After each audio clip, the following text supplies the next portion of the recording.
2024 has officially come to an end, and it has been a crazy year for LEGO Star Wars. In this video we will look at every set released this year and try to make the decision, was 2024 a good year for LEGO Star Wars? This year has marked the return of beloved minifigures such as Jedi Bob, Captain Rex and Thrawn. And with that, let's get into the sets, starting in January. The first set to release this year is set 30680, the AAT Polybag, and this came out for $5. Overall, I think this is a pretty solid polybag. The next set is set 75372, the Clone Trooper and Battle Droid Battle Pack. This was an amazing set released, because it's the first ever battle pack to include 9 minifigures. This includes 4 clones and 5 droids, and I think this was another amazing set. The last set to release in January was set 75384, the Crimson Firehawk, and this released for the Young Jedi Adventures as a 4+ set. This set came out for $50 and only included 136 pieces. As you can see by the ratings, it is not a very good overall set. Moving into March, we have set 75375, the midi-scale Millennium Falcon. This is actually called the Starship Collection, but OG fans will know it as midi-scale. This set retails for $85 or £75, and I think it's a pretty good set. It also released along 2 other Starship Collection or midi-scale sets. The first is 75376, the Tantive 4. This retails for $80 or £70, and I think it's a little bit expensive for this smaller set. Set 75377, the Invisible Hand, is a little bit cheaper at $50 or £47, and this includes 557 pieces, so it is a little bit smaller but also a little bit cheaper, and I think this is a better set overall. Set 75379 is the R2-D2, and this is a large R2-D2, and because of the 25th anniversary of LEGO Star Wars, it also came with a Darth Malak minifigure, which is also an amazing minifigure, and I think it's worth buying the set just for this. The last release of March is set 75387, Boarding the Tantive 4. This set includes 7 minifigures and retails for $55 or £50. This also includes a 25th anniversary 5s minifigure, and I think this is an amazing set overall for all the minifigures and the 25th anniversary minifigure. As per usual, in May we saw a large release for LEGO Star Wars sets, starting off with 30685, the TIE Interceptor Polybag, which is just like any other polybag, overall pretty good build.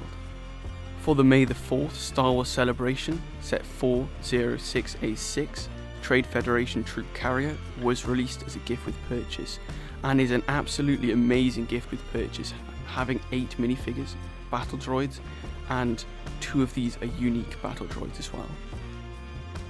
75378 is the Bark Speeder Escape with the Jedi minifigure Kelleran Beck from an Order 66 scene, and most importantly, it has a lamppost.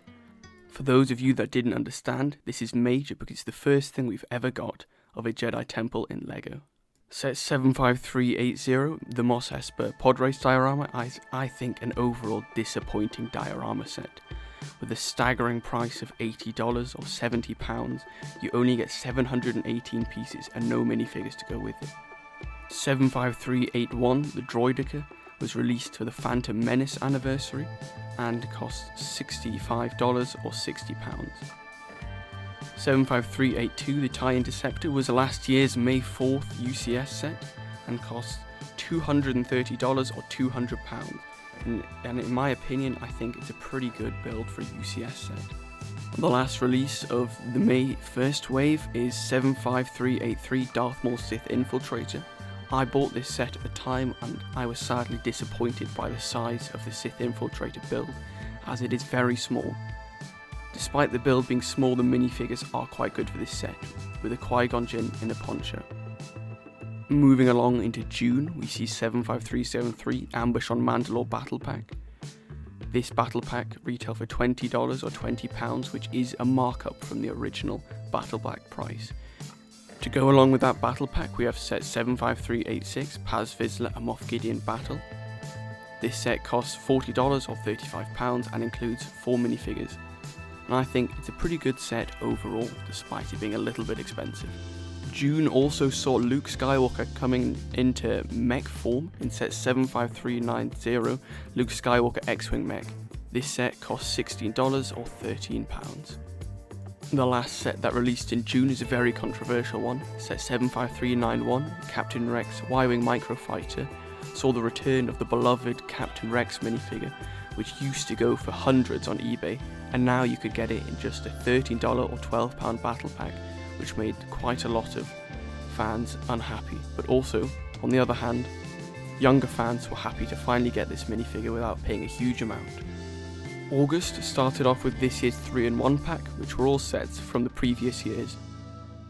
75374 The Onyx Cinder was a strange release, as it released before the TV show had even aired, which meant that its sales were not very good when it released, but which are actually picking up now after the TV show has been such a big hit. 75385 Ahsoka Tano's Jewel on Peridia costs $55 or £50, which is an incredibly high price for only 382 pieces. On the only uphand for this set is that it has a Thrawn minifigure, which many fans have been wanting. 75388 Jedi Bob Starfighter is a very exciting set, as it sees Jedi Bob coming back for the Rebuild the Galaxy. This set costs $40 or £35 and overall is an amazing build with amazing minifigures. 75389 The Dark Falcon is a very strange set. It also released for Rebuild the Galaxy and has strange minifigures like Jedi Vader, Darth Jar Jar and Beach Luke. It costs $180 or £160 and is, in my opinion, an amazing set, but is also very unique. 75392 Creative Play Droid Builder is a huge miss for me with the huge $100 or £90 price tag, and it only includes one minifigure, which is not very desirable, being Young Leia. Another Rebuild the Galaxy set is 75393 TIE Fighter and X-Wing mashup, which is a good way to get both an X-Wing and a TIE Fighter. It costs $110 or £95. 75394 The Imperial Star Destroyer sees the return of the Imperial Star Destroyer. It has 7 minifigures. One of them is Cal Kestis, which is a much desired minifigure and we've never seen before. It costs $160 or £150. Set 75396 Desert Skiff and Sarlacc Pit costs a huge amount, again at $80 or £70 for just 555 pieces and 6 not so good minifigures. Its one redeeming feature is the 9-num minifigure, which we've never seen before. 75398 C3PO costs $140 or £125 and is another 18+ set. The 1 September set we saw launched was the LEGO Star Wars Advent Calendar, which, as every other LEGO Star Wars Advent Calendar, is pretty good, with a mixture of builds and minifigures.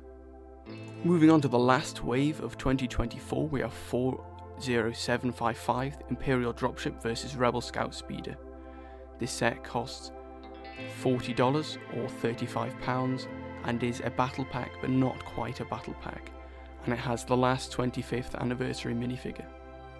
40730 Luke Skywalker's lightsaber was the gift with purchase to go along with Jabba's sail barge set 75397, which costs $500 or £430, and it was the second UCS set of this year. It also includes 11 minifigures. If you purchase both of these sets together, I think it was amazing for the deal with the Luke Skywalker's lightsaber.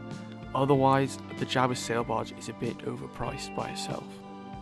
The very last set I would like to mention today is set 509086 Gascano's Pod Racer. It is a very strange set, as you could only buy it as a gift with purchase in the US through Walmart. Because this set didn't release worldwide, I'm going to say it was a pointless set to release. After taking a look at every single set released last year, let's attempt to answer the question of whether it was a good year by looking at the best and worst sets. A clear winner in 2024 was Jedi Bob Starfighter, from its overall value to the consumer of a great build, great figures and a reasonable price. A contrast to this would be the Moss Esper Pod Race being fiendishly expensive, a poor build and no figures.